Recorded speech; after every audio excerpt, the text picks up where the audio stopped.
In today's interconnected world, India's voice is more crucial than ever. When India speaks, the world listens. At NDTV World, we are that voice, bringing you intelligent and insightful news from India and beyond.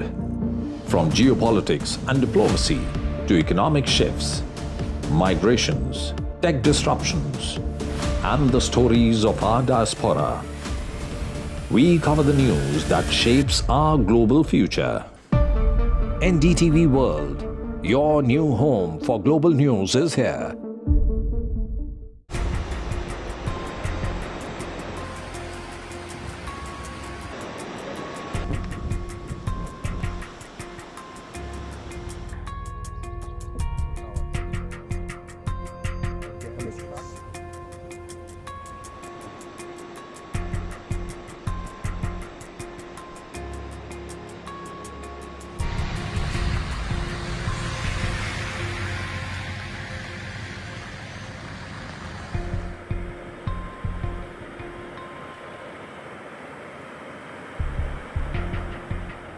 As of 5:30, we have recovered 43 deceased individuals in Kirk County.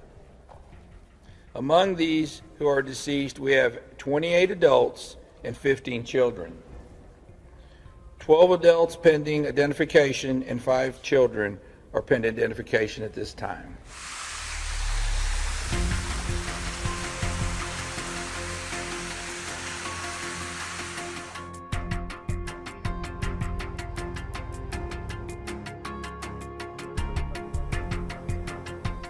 What do you say to the parents that are in grief, understandably frustrated, as to how in the world this could happen?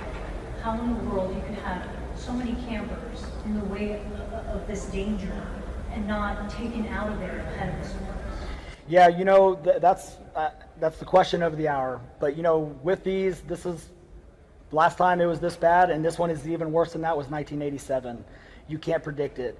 Everybody in the media even knows, everybody who does this and sees this every single day, you have the inverse effect of, if you continue to push it, and you see this in Houston areas all the time, you cry wolf. What happens when you continue to, ramp things up and you continue to put a lot of information out there? Again, not to, harp on the media, but there's a lot of stuff that gets overspun up, and we see that way too often, and then that trickles down. So we did look at stuff. Obviously, I had told the story. I was out on the river trail at 3:30. I left about 4 o'clock. We did not see any signs of the river rising, and by 5:20, we almost weren't able to get out of the park on the upper end. It rose that quickly.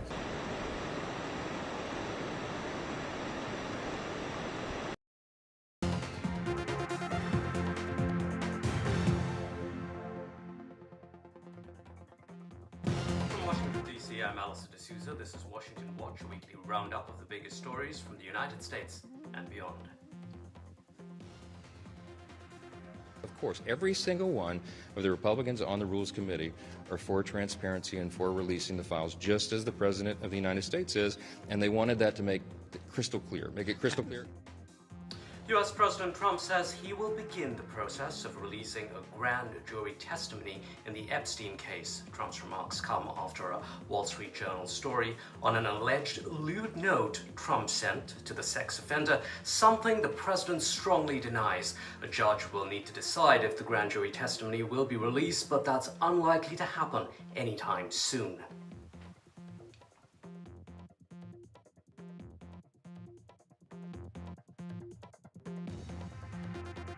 Well, at the end of 50 days, if we don't have a deal, it's going to be too bad. Yeah, the tariffs are going to go on and other sanctions go on. In a stunning reversal, Trump has slammed Russian President Vladimir Putin over the bloodbath in Ukraine. The US president has warned the Russian leader to end the war in 50 days or face global economic consequences. Trump has also resumed weapons aid to Ukraine, a dramatic shift from his earlier position. I don't know about Rosie. I watch Rosie. Rosie's a mess. She's a mess. Comedian Rosie O'Donnell has hit back after President Trump suggested revoking her U.S. citizenship despite her being born in the United States. O'Donnell called Trump the Tangerine Mussolini. Trump also hinted at stripping Elon Musk of his citizenship, prompting concerns about the weaponization of immigration status.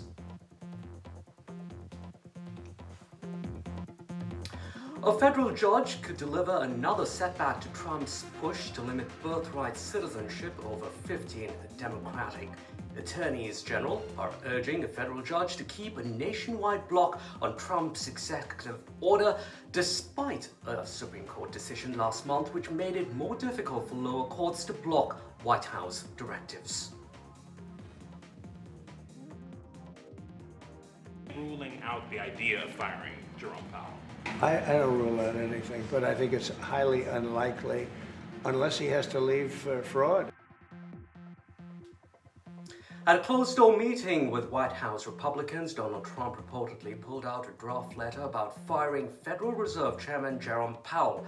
Trump's frustration: the Fed hasn't cut interest rates as fast as he wants.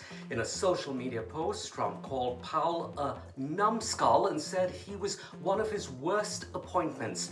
Trump had nominated Powell for the post in 2018.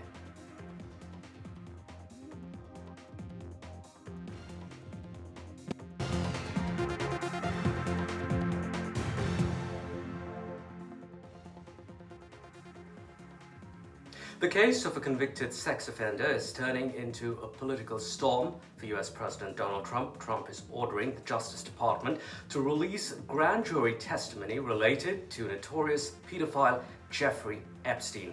A grand jury is a legal body that determines if there's enough evidence for charges to be filed in a case. Getting these documents unsealed would require approval of a court. A grand jury has strict secrecy rules, and most courts are reluctant to lift them.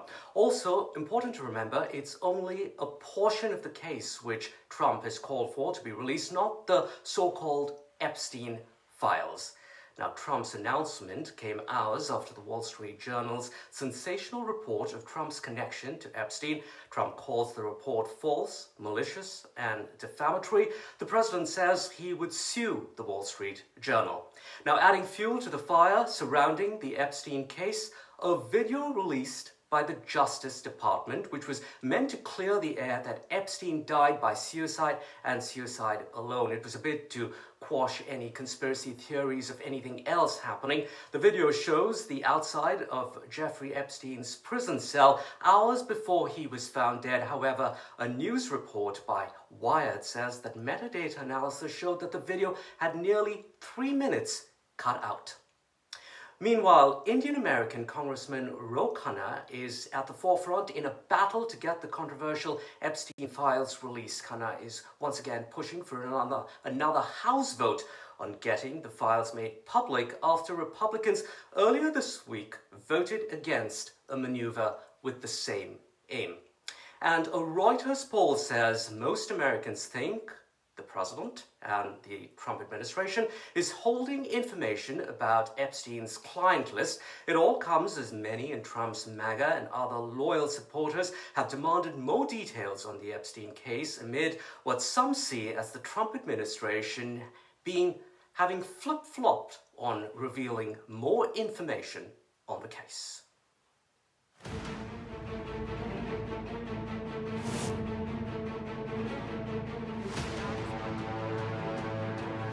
It's a hoax. It's started by Democrats.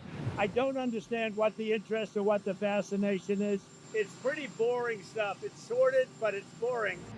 Trump once called Jeffrey Epstein a terrific guy, someone who, in his own words, likes beautiful women, many of them on the younger side. The two were seen together for years at high society parties in Florida and New York. But that relationship unraveled in 2004 during a real estate battle. Not long after, police got a tip about young women going in and out of Epstein's mansion. It triggered a scandal that still haunts America.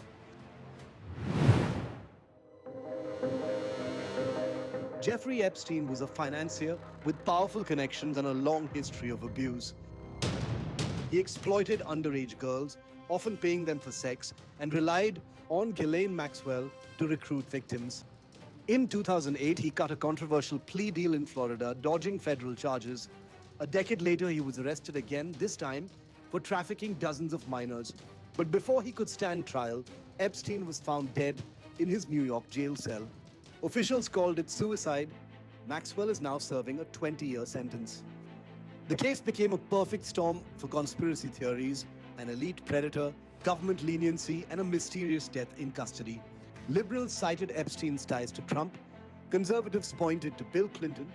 When Trump returned to office, many believed he'd finally expose the full truth. But Attorney General Pam Bondi and FBI Director Kash Patel blocked the release of key files, shattering that expectation. The Justice Department now says those files contain no evidence against public figures, just disturbing content Epstein had downloaded, not filmed. But the secrecy sparked backlash from within Trump's own base. Elon Musk publicly claimed Trump was named in the documents, and former supporters began crying cover-up.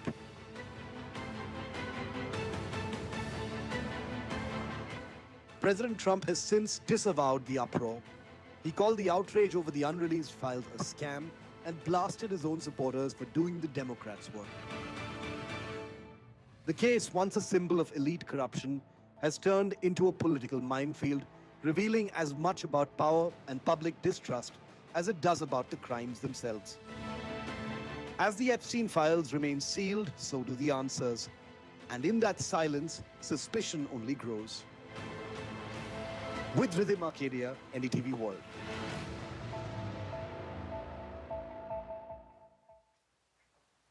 Okay, let's take a closer look at this story. We're joined by journalist Daniel Block, senior editor at Foreign Affairs magazine. Where do we start, Daniel? This has clearly turned into a political firestorm for the Trump administration. Though how much, really, will this latest move by Trump to have some of these documents released help it control the burn, so to speak? It's hard to say in advance. Obviously, it's kind of the main question right now. I think it could help, but I don't think it will make the outrage go away entirely. I mean, I'm going to assume that whatever's going to be released isn't going to mention Trump in a substantive way. And Trump will say, look, there's nothing here. I told you all, you need to listen to me. And, I heard you, you were angry. I released more information. Now go away. And I imagine that some of his followers, I think, will listen to that and say, okay, look, he's been totally vindicated. He did what he said. He released more files and more material. Now let's go home. But for the hardcore conspiracy theorists, there's really no way to satisfy them, I think, when it comes to this case, because they'll see whatever comes out and they'll say they're still hiding things. These aren't the full Epstein files that we were promised. And the question really is, of the people in his base and of American voters in general, how many fall in the latter category versus how many fall in the former? Right. Daniel, what about the Wall Street Journal report? How damaging is that? I would be surprised if it has major and substantive political damage to him. I think it's certainly getting a lot of play, and it will continue to get a lot of play and attention. The number of Trump voters who, will see that and say, wow, we think he actually is somebody who was abusing minors based on that report, I think is probably relatively small. I think absent some really hard proof that Trump himself is a pedophile, and I would be, again, very surprised if that type of document gets released. I think it's likely going to have minimal impact on his support. That's it. You never know.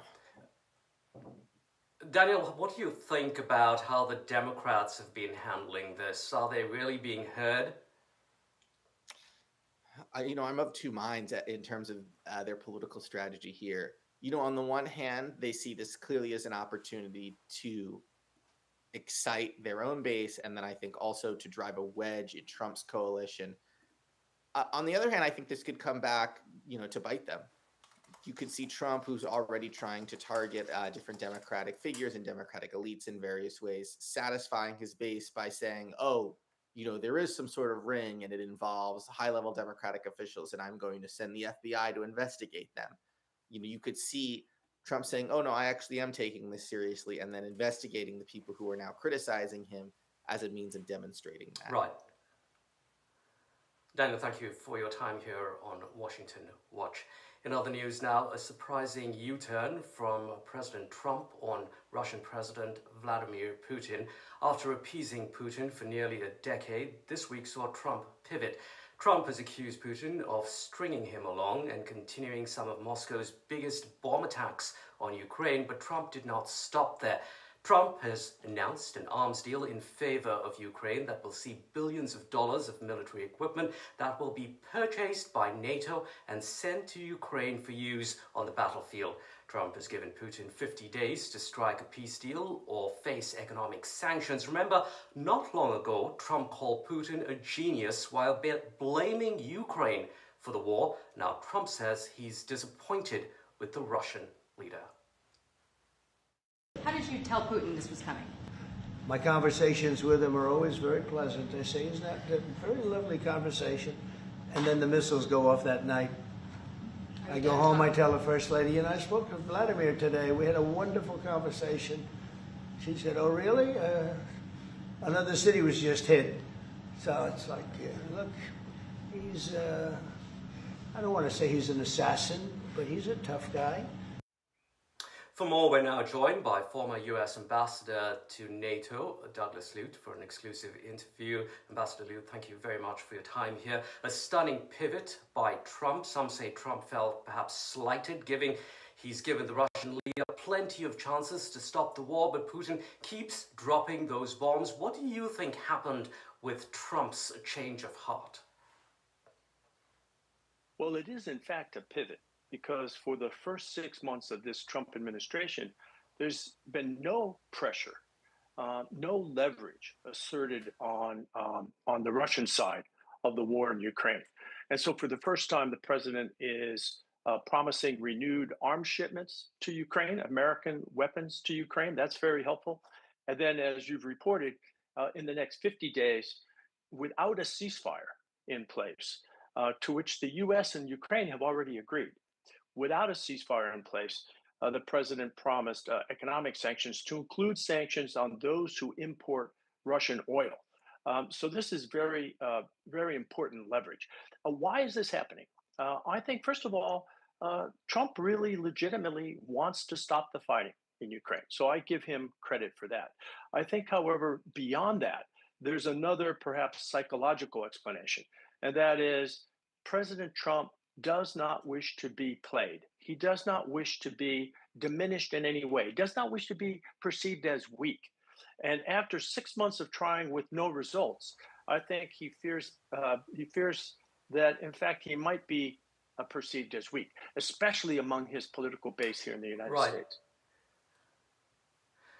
Ambassador Luke, like we've been talking about, Trump has given Russia a 50-day ultimatum, stop the war, face those secondary sanctions, basically tariffs on any country that buy Russian exports, such as China and India, which is mainly oil. Now, really, isn't that tricky, though, a tricky proposition for Trump himself, given the possible impact on crude prices that could spike and, affecting inflation in the U.S., something that Trump really doesn't want to see? Yes, in fact, a secondary effect of secondary sanctions could well be a spike in oil prices, and that could affect the American inflation rate. So, yes, you're right. Now, if Trump and his advisors are wise, I believe they'll use this next 50 days while giving Russia a chance to move towards a ceasefire. They'll use these 50 days to mitigate the risk of inflation, and they can do that by negotiating and preparing to increase oil flows from other producers, most prominently those in the Gulf and even American producers themselves.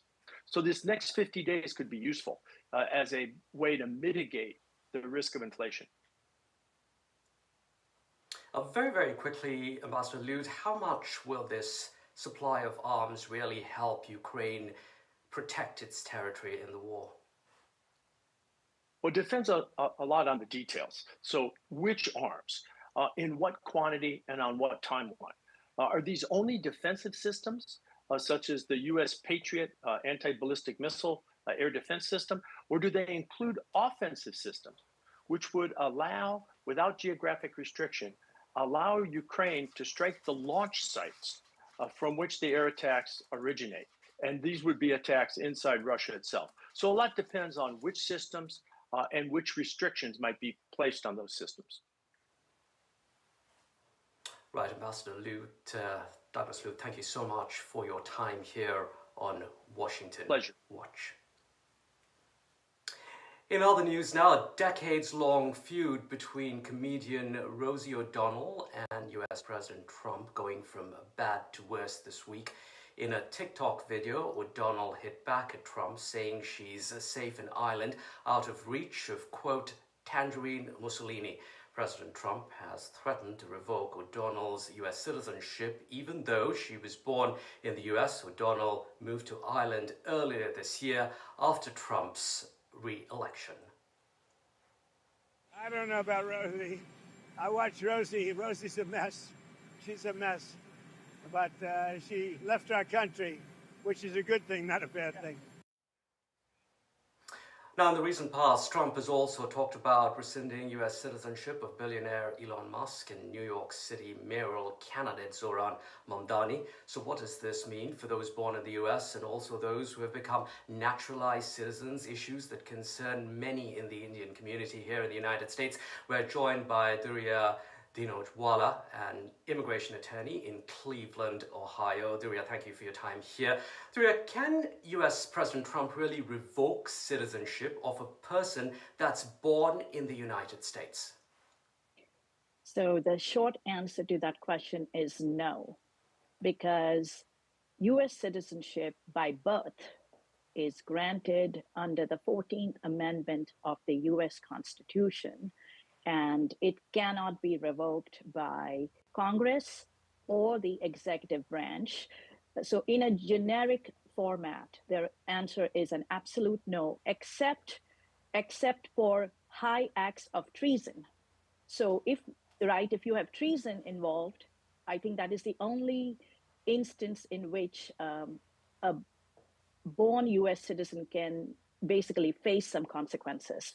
But in this case, for Rosie O'Donnell, I don't think she needs to worry about it. I don't think it's possible to do that. This next question affects a lot of people, many Indians. What about in the case of naturalized citizens, say for those who came here as an immigrant and then got US citizenship, like Elon Musk or Zoran Mamdani? Can that be taken away?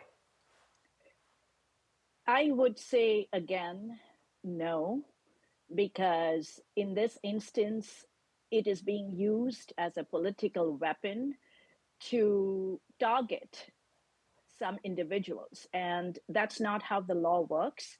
But on the other hand, generically, a naturalized citizen can face some issues of revocation when in circumstances where they have committed fraud or misrepresentation on the application, on the N-400 application, when you go apply for naturalization, and if there has been some material misrepresentation where you forgot to name that, hey, you were a terrorist organization, part of something, and you fail to do that, then you can go back and revoke it. So that's one instance. The second instance would be, so it's a civil proceeding or a criminal proceeding.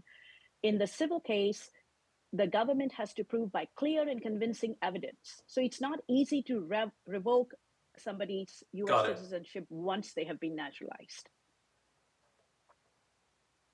Thank you very much indeed, Durya, for giving us your insights on that, making things clearer for us and our viewers.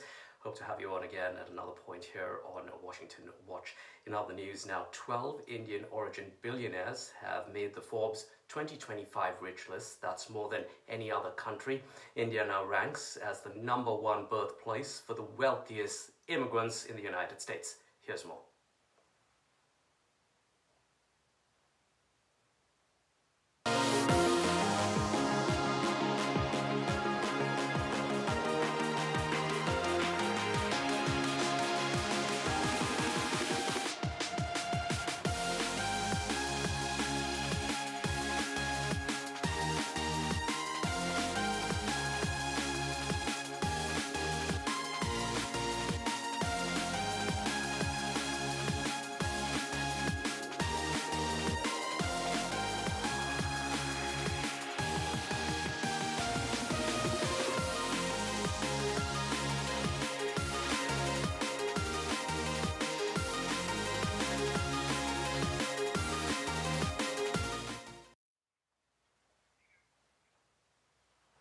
Well, time for Diaspora Connect, where we get you stories of Indians living here in the United States. Today we introduce you to a bunch of Indians who are chasing a career in cricket, a sport that most Americans would never even think about.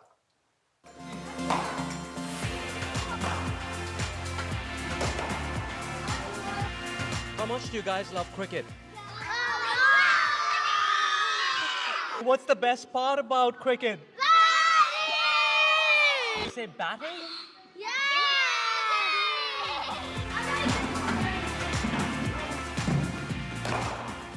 In a country where baseball, soccer, and football dominate, these kids have a different passion. I just like the openness and like freeness of it. Like you could bat one day, you could bowl, and you could field too. It's a mix of intense and it's really fun.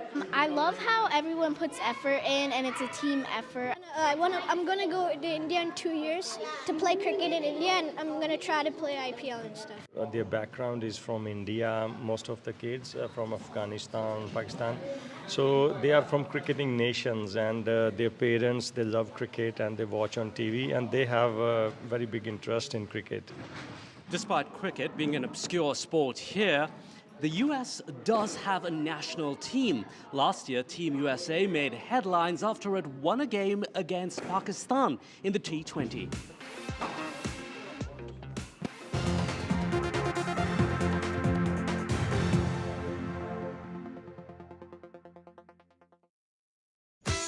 Get 3's unlimited same value plan with EU roaming included. And roam like you're at home in the EU from just £24 a month. Don't miss out. Go unlimited today. Buy now in store or at 3.co.uk today. Play Store. I bought cars on finance, so I've made my claim. If our lenders charge hidden commissions, then I've made my claim. I could be owed thousands. I've made my claim. I've made my claim. I've made my claim. I've made my claim. It's so quick and simple. You could be owed thousands in hidden commissions from vehicles bought on finance since 2007, even without the details. I've made my claim. Trust myclaimgroup.co.uk. Claims made simple. How long's it been then? We met about 8 years back. What? Yeah, serious relationship. He has this way of looking into my eyes. Knows how to treat me. Gentle, considerate. Did I tell you he owns his own business?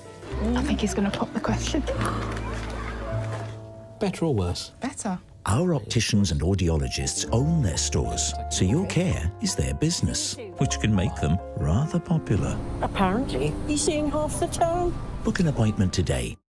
Now that retirement's here, it's time for me to focus on the things that really matter in life, like making sure my family can manage funeral costs when I'm no longer around. Which reminds me, Welcome to British Seniors, the UK's #1 rated provider of over 50s life insurance. hi, I'd like a quick quote, please. No problem. We're proud to offer our seniors lifetime guarantee. With 100% of claims having been paid, we guarantee your premiums will never go up and that you'll speak to one of our specialists in the UK. UK residents aged 50 to 80 are guaranteed to be accepted. Depending on your age, your loved ones can get a cash payout up to £10,000. That money could help cover my funeral costs or be a gift for my grandson.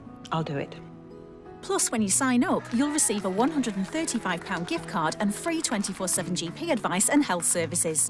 Be proud to protect your loved ones with British Seniors. To get a free life insurance quote today, call our UK team on 0800 881 5090 or visit britishseniors.co.uk. This is so wild that I actually, from a dream, started a business. I don't think I could ever work for anyone else ever again. Dealing with my lot means making smart choices. And with our family growing, I want to protect the life we've built. That's why I'm calling Smart Insurance. Hi, I'd like a quick quote, please. OK, you can choose a benefit amount up to £750,000 depending on your age.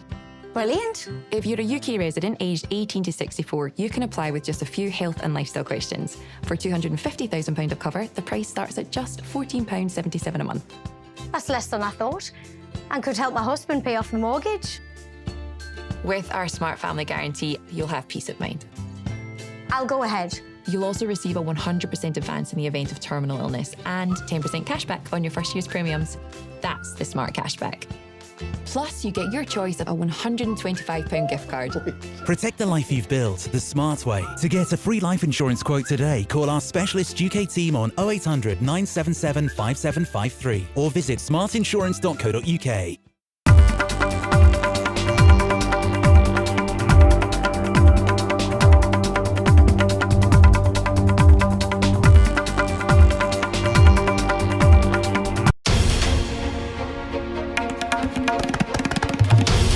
This is NDTV, and you're watching NDTV 24/7. Leading AI smartphone brand.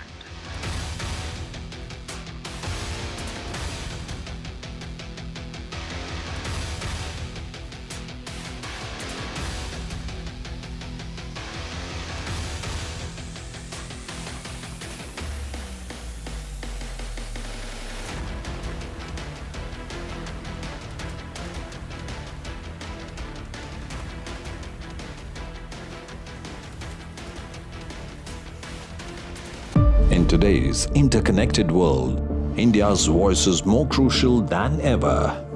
When India speaks, the world listens. At NDTV World, we are that voice. Hello everyone, you're watching The Last Word and I'm Maria Shakil. Prime Minister Modi spent his day in two poll-bound states, Bihar and Bengal. Bihar goes to polls in few months from now and Bengal early next year.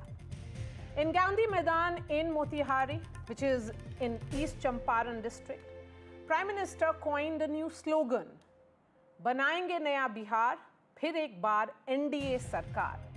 This is Prime Minister Modi's sixth visit to Bihar in recent months, where he unveiled multiple projects worth over 7,200 crores and flagged off 4 Amrit Bharat Express trains. While slamming previous RJD and Congress governments, Prime Minister Modi said that RJD cannot give you employment who had grabbed your land in their name. He said, while making a veiled reference to RJD chief Lalu Yadav and his family members' alleged involvement in the land for job scam. Remember, Prime Minister Modi had earlier visited Bhagalpur, Madhubani, Rohtas and Siwan districts to address public rallies while unveiling and laying foundation stones for several thousand crore projects for the development of Bihar. Let's listen in to what the Prime Minister said and the rebuttal that came in from the RJD. साथियों, कांग्रेस और RJD गरीबों, दलितों, पिछड़ों और आदिवासियों के नाम पर राजनीति करते आए हैं, लेकिन बराबरी का अधिकार तो दूर, ये परिवार से बाहर के लोगों को सम्मान तक नहीं देते। इन लोगों का अहंकार आज पूरा बिहार देख रहा है। हमें बिहार को इनकी बुरी नीयत से बचाकर रखना है। प्रधानमंत्री जी के आज के दौरे को लेकर के खुद उन्होंने कहा कि 7200 करोड़ की सौगात। आप बताइए पत्रकार मित्रों, लोकतंत्र में सौगात कोई चीज नहीं होती है, ये राजतंत्र का शब्द है। नरेंद्र मोदी देश के प्रधानमंत्री हैं, कोई मुगल बादशाह नहीं है, तो अव्वल तो ये शब्दावली बंद करें। पूंजी गुजरात में और मजदूर श्रमिक बिहार से जाए, उसके लिए आप बी ग्रेड ट्रेन देते हो और कहते हो बिहार वासियों तुम्हारी हैसियत यही है। Prime Minister Modi then went to Bengal and launched a sharp attack on the Trinamool Congress government, accusing it of fostering 3Ls, which is lies, lawlessness and loot, during its rule while addressing a public rally in Durgapur. Addressing the row over Bengali-speaking migrants, Mr. Modi also said that wherever there is Bharatiya Janata Party governments, Bengalis are respected. He also